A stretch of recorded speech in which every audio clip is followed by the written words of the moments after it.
Jeshi la polisi mkoani Morogoro kwa kushirikiana na mamlaka za uhifadhi TANAPA pamoja na TAWA zimefanikiwa kuwakamata wawindaji haramu 10 wakiwa na silaha 10 za moto.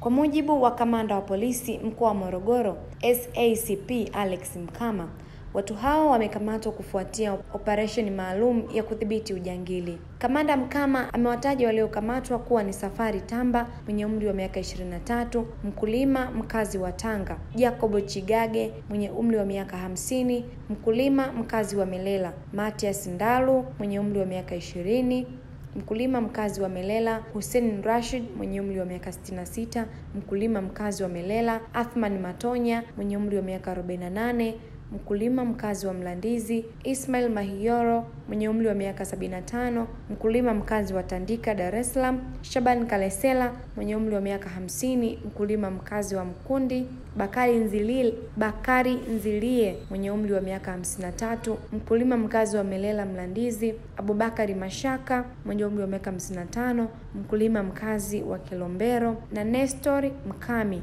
mwenye umri wa miaka 58, mkulima na mkazi wa Melela Mlandizi. Hii ni News Update Media.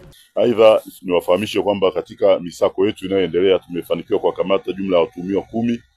Hao wamekamatwa katika msako mkali uliofanyika Machi 14, 2025 mpaka sasa bado unaendelea dhidi ya ujangili, ambapo ulijumuisha vikosi maalum kutoka jeshi la polisi, TAWA na TANAPA, ambapo jumla ya silaha 3 zilikamatwa.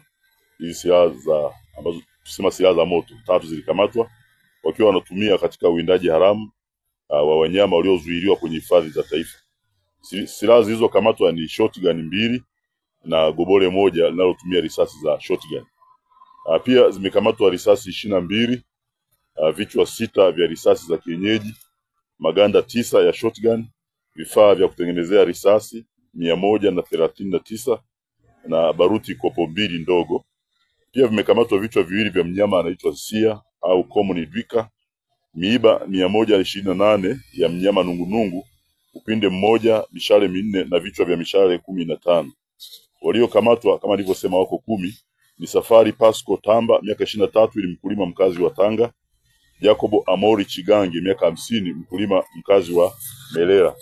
Lakini amekamatwa Matias John Ndalu miaka 20, mkulima mkazi wa Melela.